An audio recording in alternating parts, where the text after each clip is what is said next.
The capitalistic system thrives on taking advantage of people. That's how it works, right? You buy something from China for $1, ship it over here, and we resell it to the public for $10, $20, knowing good and goddamn well that product isn't worth $20. To make enough money to afford things is to do the same thing. Is you have to assimilate to the program. Otherwise, you will not be able to afford to continue to play the game. Like, it's all a game at the end of the day. Hey y'all, welcome back to my channel. It's been a while since I posted, but I figured that this is a good time to post. If you all are subscribed here and you guys are not subscribed to my personal YouTube channel, I actually have two. So you guys can get caught up with everything that's going on with me, with my personal YouTube channel. But anyway, this channel is more so just about my thoughts and my worldviews. So let's get into it because your girl has a lot to say, okay? So first of all, there is an opportunity to escape poverty. You get what I'm saying? But it really is a luck of the draw. And when I say a luck of the draw, we are now in the age of the internet. We are now in a new age where you can literally live off of money that you make on the internet. Like that, this was not a thing before. So that is like one side of the coin as far as opportunity goes. The other side of the coin is, you know, in the event that you're not able, for whatever reason, you're not tech savvy or whatever the case may be, you know, you're in poverty. But there are levels, you know, to poverty, right? Say it like, so there's one side of the coin where you can, you know, get on the internet, you can make money. There's different ways that you can make money. But at the end of the day, it all falls under the capitalistic structure in here in America. You know what? Actually, I'm not even going to talk about poverty in this video. We're going to talk about civil war. Because this is literally, this is something that's been on my mind, right? We are literally in a capitalistic system where we have to fuck over our fellow, you know, mates, our fellow co-workers, friends, strangers, fellow humans. We have to essentially take advantage of our fellow humans, right? In order to basically make a buck. Because if you follow if you follow my personal channel, you'll understand exactly what's going on as far as like why I'm, you know, saying this. But we're going to talk about this capitalistic society and how the capitalism is going to lead us to literal civil war. Okay?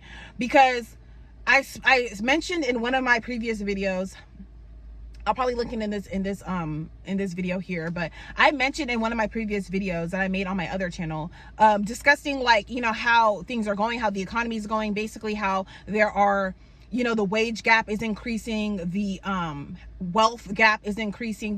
People are either extremely, you know, well off or just extremely fucking poor, right? So we are reaching in this new age of this gap happening, right? And people who are well off will just tell you like, oh, why don't you just start a business, be an entrepreneur? Why don't you just drop ship? Why don't you just, right? People who have already made it or who are already in a position to basically be comfortable, they are just telling everybody else who are like at the bottom or who are struggling that, oh, why don't you just do this? Why don't you just do that? But we are not discussing what being poor actually does to you, what being in poverty actually does to you mentally, physically, emotionally. People don't understand that. And poverty is directly linked to bad health, bad mental health. Just it's directly linked to illness. So, I mean, that's why when you see, you know, homeless people on the street, they usually don't look healthy, yo. Like they don't look healthy. They don't, like, when you see homeless people on the street, they do not look healthy at all. You know, they have to eat whatever it is that they can get their hands on. So they don't really have much of a choice. When you have money, when you have means, you have options, and you have the option to be healthier, to choose healthier. But we're living in a time where it's a war on literally everything. And it's not even just a war on just, you know, people who are in poverty. It's a civil war that is literally on the brink. And so I'm literally I'm trying to put myself in a position to where I can just be out the way, right? When that all happens, because it's not about like if it's gonna happen, it's more so about when it's gonna happen, right? When people are going to start getting fed up with eating ramen noodles every night, when people are going to start being fed up, when certain people aren't able to get certain medications because they can't afford it, or they can afford certain health cares, when people eventually get fed up, it's going to break out into civil war, period. Because we have been brainwashed as a society to go against each other, and especially people who are well off and who don't see this as a problem and don't see poverty in your country as a problem.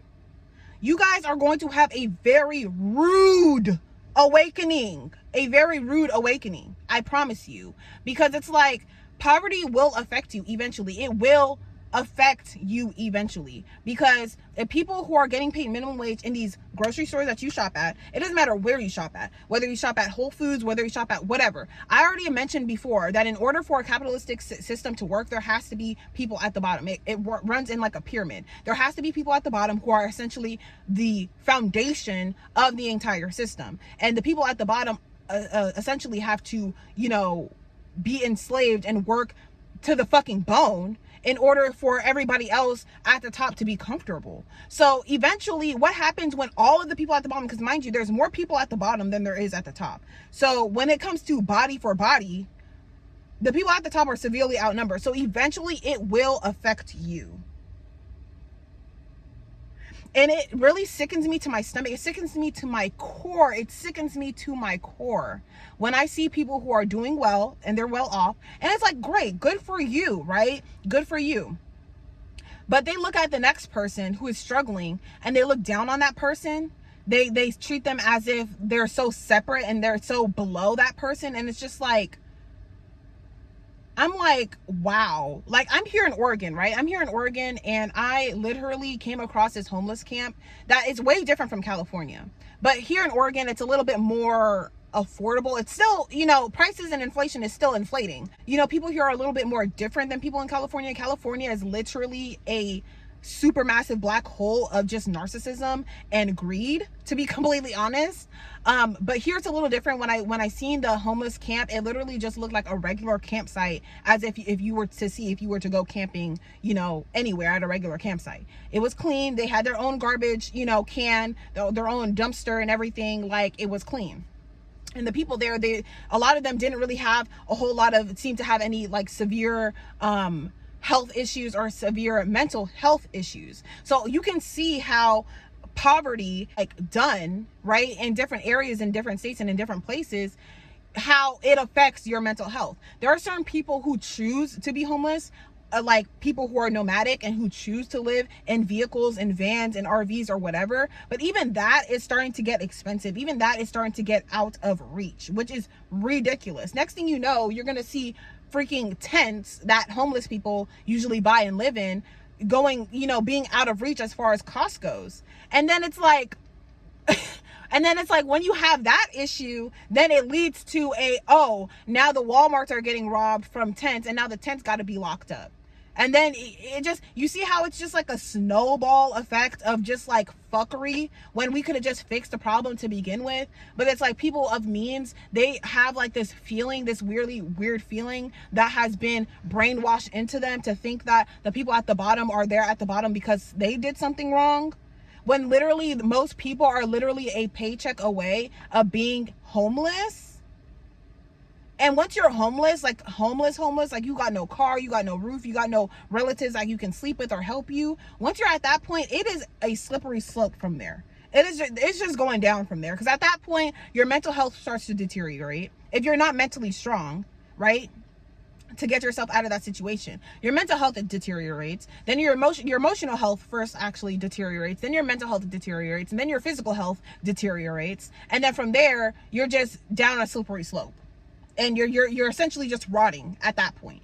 So it's like, if you're not able to be mentally strong or emotionally strong or whatever, if you're not strong enough, or depending on what your situation is, you might not be able to really get yourself out of it. So it's easy from, you know, coming from rich people who are sitting very comfortably, it's easy for them to look at other people that aren't in the bottom or in poverty and point to them as if it's their fault.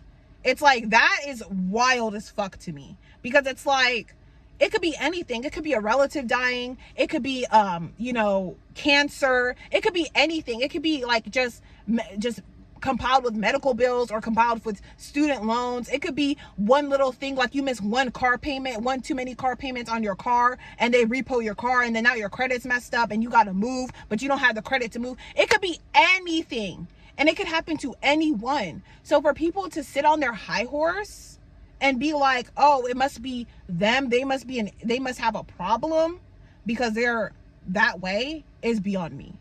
Okay? And with all of that being said, circling back to the Civil War, you get what I'm saying? You don't think that if there's enough people in poverty that they're gonna look at, it's gonna be so black and white. Like, the last time I went to San Francisco, right, there are literally buildings, like corporate buildings made of glass. The glass, you see the people that are cleaning all of the glass windows. The glass windows are shining bright. People are coming in and out with their suits and their briefcases and all that. And literally right next to it on the sidewalk would just be homeless people that have nothing. And it's like, in order for you to literally be at that point where you're like working in corporate and you have so much means to like really just be coming out of work and seeing somebody who is helpless and homeless and has nothing, you have to be out of touch. You have to be on medication, or you have to just simply not be human to not see and think that this is a problem. People who may be doing better for themselves will sit up here and tell you to, start your own business or become an entrepreneur or, invest in stocks. Let me tell you something about that. Okay. I don't know if I have to draw a picture, because at this point, I feel like I have to draw a picture. This might be a separate video. I might have to draw a picture when it comes to investing in stocks. But I'm gonna just say this when it comes to that. People saying that, oh, start a business or whatever. The capitalistic system, right, thrives on taking advantage of people. That's how it works, right? You buy something from China for $1, right? Where the Chinese people are being enslaved in those sweatshops and those factories, and we all know that. But we buy something from $1 from China, we ship it over here, and we resell it to the public for $10, $20,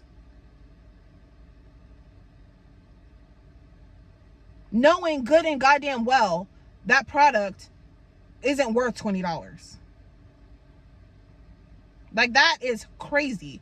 And how are we not seeing that as a problem? Especially when the only way to make $20 nowadays, to make enough money to afford things, is to do the same thing. Is you have to assimilate to the program. Otherwise, you will not be able to afford to continue to play the game. Like, it's all a game. At the end of the day, if somebody else, if your neighboring business, if a neighboring business is participating in basically buying things for cheap and selling them for 3 times the price, aka Goodwill gets things for free.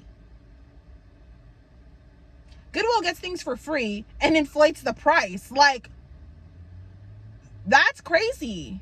That is crazy. And somehow, some way, we're all brainwashed to just go along with it and to just accept it, to just accept things as they are, and we're not allowed to do anything about it. So I'm gonna end it here. What I'm personally doing about it, as far as when it comes to me, is I'm not buying nothing. If it's not absolutely positively necessary, if it's not food or gas or something that's absolutely freaking necessary, I'm not buying it. I'm just not buying anything. Like, that's where I'm at this point, because it doesn't make sense. It doesn't make sense. Like, people want to squeeze all of the work out of you and not pay you enough, and then, turn around and charge you for something. Like, let me know what y'all are doing in the comments down below.